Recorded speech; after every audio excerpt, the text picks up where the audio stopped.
Hello, my friends, and welcome to a brand new episode of Discourse in Magic. My name is Jonah Babbins, and welcome to another Magician Appetizer. Magician Appetizer number 8 for another bite-sized piece of food for thought to help you on your magic journey. Today, I want to talk about magic in your city. What is going on in your city that you like? What is going on in your city that you don't like? And what is not yet going on in your city but you wish existed? I'm going to tell you a little bit about what's happening in the Toronto magic scene, but I'm doing it not so that you can say, oh, I wish I was like that, or oh, I want to go to Toronto, or oh, anything like that. If you want to be a part of this, you want to come to Toronto, send me a message, go to the Toronto Magic Company website, see when someone exciting is coming into town, and we'll jam and hang out and come see a great show.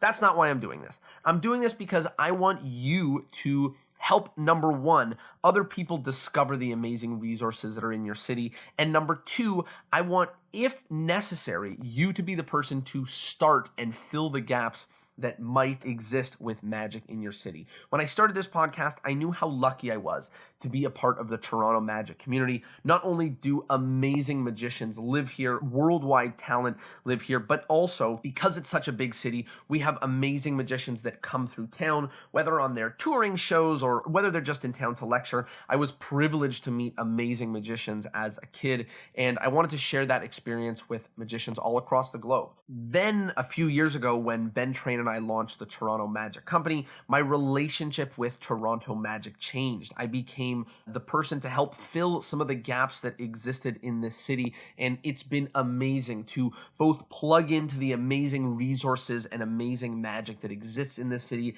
as well as fill the gaps and put on the kind of things that we wish and we want to exist. So I'm going to tell you a little bit about some of the amazing magic and magic resources that happen in Toronto, but again, this is so that you can tell me about what these magic areas are like in your city, whether it's good, whether it's okay, and whether it's missing, and if you should be the one to fill it.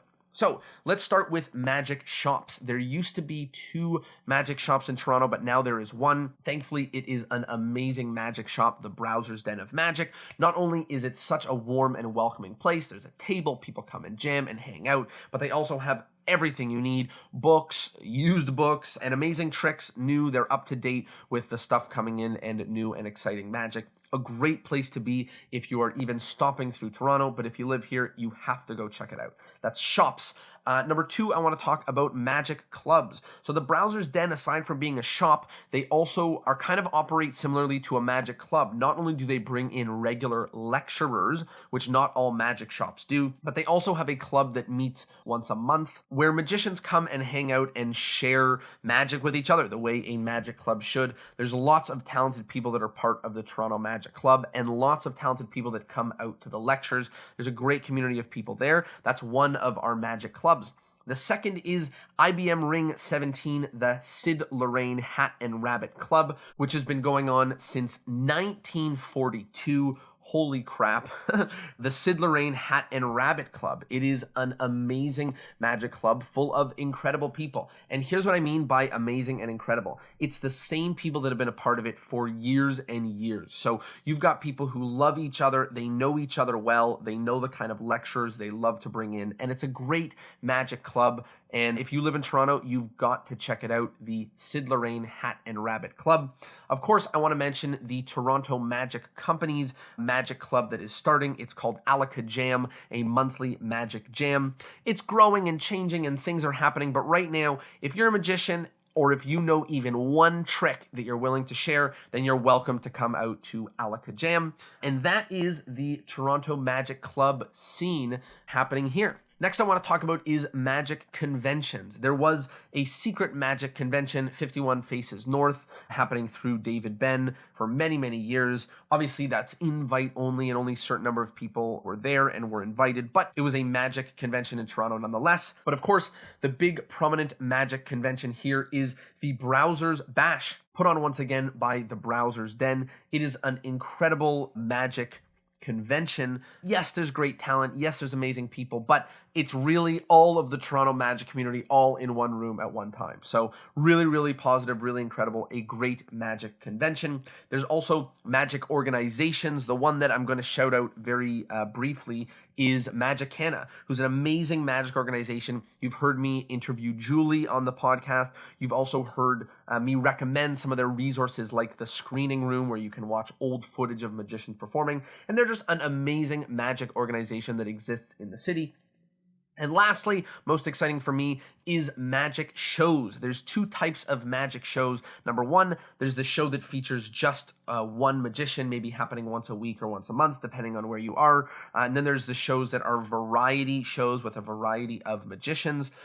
In our city, there's James Allen putting on Magic and Martini. There is Harry Zimmerman with The Wanderer Show. There's a few other shows that are popping up here and there that are incredible happening in Toronto. And then in terms of the variety shows, there's us, the Toronto Magic Company, putting on The Newest Trick in the Book, happening once a month, The Art of Magic, happening twice a month, and a few other unique magic shows that we've got going on, and some things that are being launched every single month all over the city, and we're pumped as hell about it.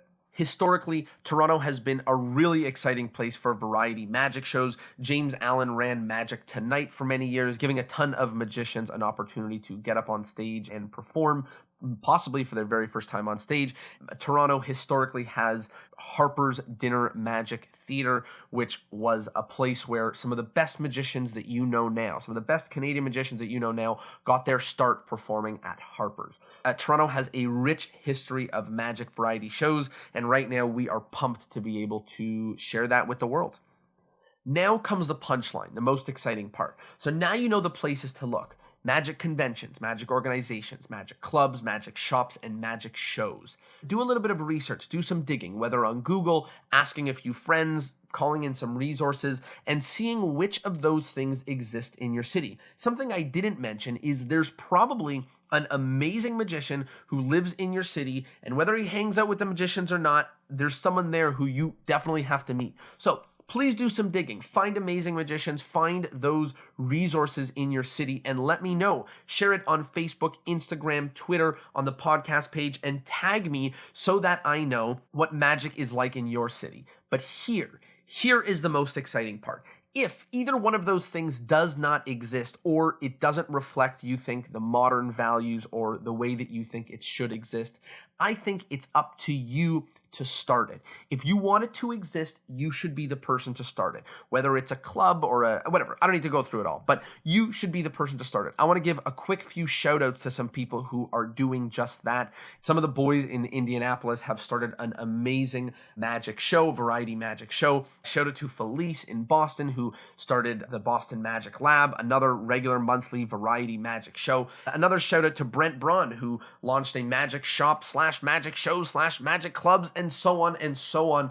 I'm so excited about that kind of thing happening and growing, especially in the modern age where I know it's kind of the golden age of magic shows, or at least that's what a lot of people are saying, but there's also the other side of that scale saying that, like, you can watch plenty of magic on YouTube and just scrolling through Facebook. You can learn magic on YouTube and on some of those magic retail websites, and so on and so on.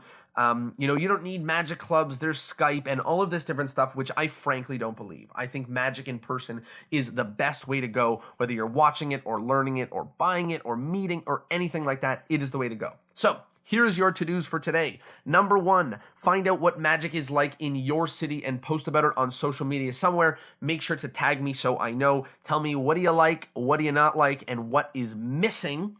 And number 2, I want you to tell me if you need any help, assistance, advice, or anything like that to help you get some magic started in your city. This is something I am passionate about, and I want more and more things like this to exist.